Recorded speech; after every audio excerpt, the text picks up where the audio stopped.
I think this is something that should really get people, right on the heart of anyone who has any spirit of exploration. And the United States is a distillation of the human spirit of exploration. I think this is something that's particularly important in the United States, but appeals to everyone throughout the world who has within them the spirit of exploration. 오늘날 우리는 하루에도 수많은 정보에 노출됩니다. 그러므로 진짜 역사의 맥락을 파고들고 표면 아래 숨겨진 진실을 추적하는 일이 점점 더 중요해지고 있습니다. 언론의 프레임, 각종 이해관계에 따라 대중에게 제대로 전달되지 않는 이야기 역시 무수히 많기 때문이죠.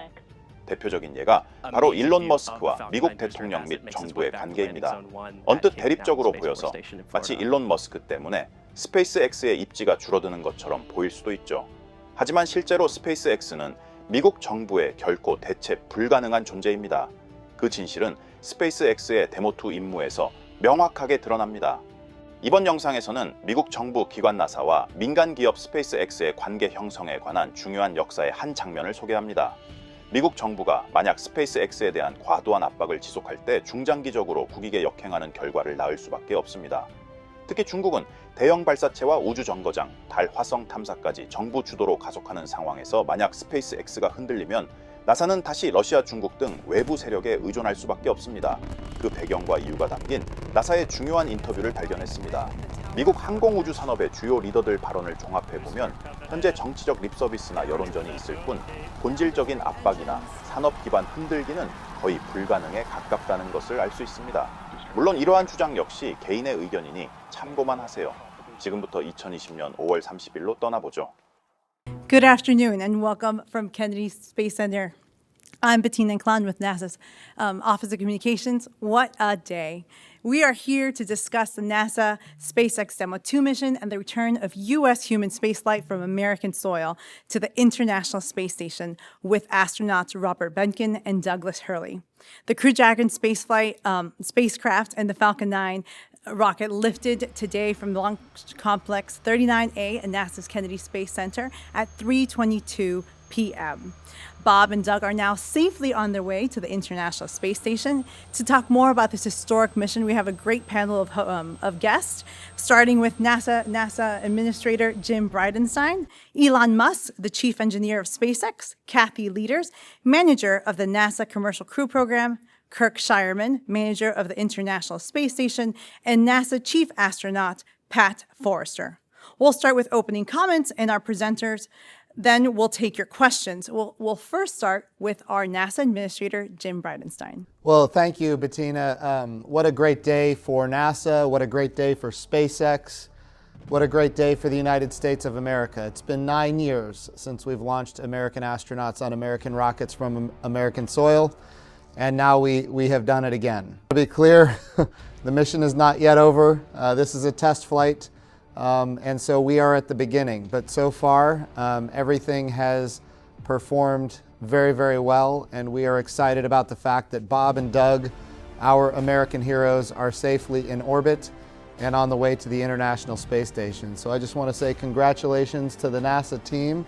Congratulations to Kathy Leaders, who's been on the NASA side leading our commercial crew program all along, and you and your team have done an absolutely marvelous job, and of course Elon Musk and your team at SpaceX. This launch represents the best of everything that America has to offer. But it also represents continuity of purpose. I think to Charlie Bolden, my predecessor as the NASA administrator, who got this program off the ground when there wasn't a lot of political support. And now there is a lot of political support, but it's because we have had success after success. And so this is an important milestone for the nation, and I am so honored and grateful to have really this brief moment in my life to be at the head of this agency. So what an amazing group of people that made all of this happen. Thank you. Thank you, Administrator. Next, Elon Musk. 과학, 기술, 경제의 시선, 다큐멘터리입니다. 지금부터 세상을 바꾸는 변화의 흐름을 함께 살펴보시죠. Yeah. Acknowledge the incredible work of the people at SpaceX and NASA and everyone in creating this technology and in what has culminated in this incredible launch today of getting astronauts back to orbit after almost a decade. I think this is something that should really get people, right on the heart of anyone who has any spirit of exploration. And the United States is a distillation of the human spirit of exploration. And I think this is something that's particularly important in the United States, but appeals to everyone throughout the world who has within them the spirit of exploration. So I'm really quite overcome with emotion on this day. It's kind of hard to talk, frankly. It's been 18 years working towards this goal, so it's hard to believe that it's happened. And we haven't quite yet docked at the space station, and of course we need to bring them back safely, and we need to repeat these missions and have this be a regular occurrence. So there's a lot of work to do, but it's just incredible. I think this is something that everyone, this is a craft made by humans, for humans. This is like something that I think humanity should be excited about and proud of occurring on this day. Thank you, Elon. Well, next, Kathy Leaders. Well, I wasn't really expecting this today. I'm going to tell you, we woke up this morning. I think Jim actually called me this morning and said, "What do you think? What do you think? Are we going to fly today? What do you think?" Yeah, well, it was at the 6:05 wake up phone call, but I think Never slept. but I think Jim said it. I mean, I think I was really proud of the team. The team sat there this morning. We looked at the weather. It didn't look great, but we looked at the different options that were out there, and we realized how important it was for us to kind of step through this carefully and weigh the readiness of the hardware, and then, not have launch fever, but to very carefully assess the situation and be able to clear the gates and the milestones along the way. And the NASA and SpaceX team did a fabulous job with that. And I'm very grateful for the weather clearing 1 hour before we were getting ready to launch. I mean, all weather constraints were cleared on a day that we weren't really sure how it was going to work out. For both our abort track and our launch area, which we have very, very tough weather constraints. But like both Jim and Elon have said, this is a test flight. Bob and Doug are already up there accomplishing a lot of the goals of our test mission.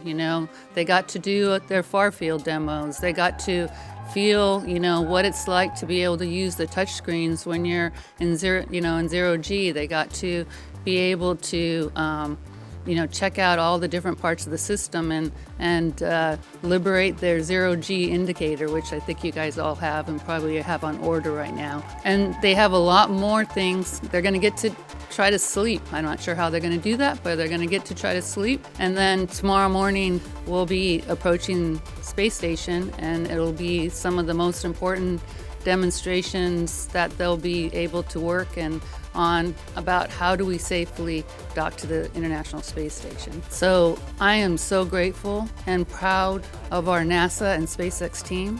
They are still vigilant. They're still on console. We're going to stay. I'm going to stay in the LCC until Bob and Doug get docked to the International Space Station, because we're going to stay vigilant until we bring them safely home. Very, very proud of this team. Cannot tell you how happy I am and amazed that we're here today. Thank you. Kirk Shireman. Well, what a great day. Very, very great day for human spaceflight. Big congratulations to Elon Musk and the SpaceX team. And of course, a big congratulations to Jim Bridenstine and his leadership together with Kathy Leaders and the commercial crew team. Just a fantastic day. Really, really happy to be part of it. A lot of the ISS team couldn't be here in Florida today, but I can tell you they were watching it virtually. They actually had a virtual launch watching party, and they were very excited to see the launch as well. And finally, our international partners. I had the chance to get congratulations from many of my counterparts across the International Space Station Partnership. They have been a big part of Commercial Crew and SpaceX efforts along the way. Today, they were watching. I can tell you they're all very excited about having their crew members fly in the very, very near future on the Dragon and come up to International Space Station. Today, on board the ISS, the three crew members, Chris Casti, Ivan Wagner, and Anatoly Ivanishin, are getting ready to have their additional crewmates on board. I know they're very, very excited. In fact, I'd be surprised if they don't have something really special cooked up for them when they arrive. So we'll look forward to that. There's lots of work to be done on ISS, and I know Bob and Doug, together with the folks on orbit, are really ready to get busy. What you saw today, hopefully what you saw today was really smooth and calm. It's kind of like a duck maybe on the water. It looks smooth and calm, but there's a lot of paddling going on underneath the surface. And what you'll see tomorrow, likely, we certainly expect is very, very smooth and nominal. I just want you to know, though, it's very, very difficult. It's a tremendous amount of effort on the part of the designers, the test engineers, in terms of the ops planners and the operators and even the crew to go make that happen. So smooth and nominal is actually really, really hard. So anyway, with that, it's been a great day. Very, very happy to have Bob and Doug on their way to the International Space Station, and looking forward to the rest of this test flight. And Pat. I tell you, I am very happy to be sitting here in a post-launch press conference, and that's not something you'll hear me say very often. Probably not as happy as Bob and Doug are right now, but I'm pretty happy. And no doubt I have a group of astronauts jumping up and down back in Houston that are pretty happy too, because we promised them some flight assignments, and those are sure to come once we got Bob and Doug up. And so I just wanted to just say thanks to the team for being able to do that, to give these opportunities to our other crew members. I want you to know that I've been living with Bob and Doug in our astronaut crew quarters here over the last week plus, and I have never seen a crew so calm and focused leading up to a launch as these two were. Now, no doubt that has to do with their experience, it has to do with the training, but I really think it's a demonstration of the trust that they have both in the NASA team and the SpaceX team to get them safely to orbit. Astronauts sometimes are referred to as heroes, and no doubt Bob and Doug demonstrated that today. But this is the first time I've ever been in the flight control room as the chief astronaut while we were trying to launch a crew. And I'll tell you, accepting risk on behalf of others is a big responsibility. And I was amazed at what was going on in the loops. As Kirk said, there was a lot of paddling underneath. And I want everyone to know that we were surrounded by heroes on the ground that got us where we were today. With that, I think I'll say thanks again for getting our crew safely to orbit. We'll look forward to seeing them dock to the International Space Station tomorrow.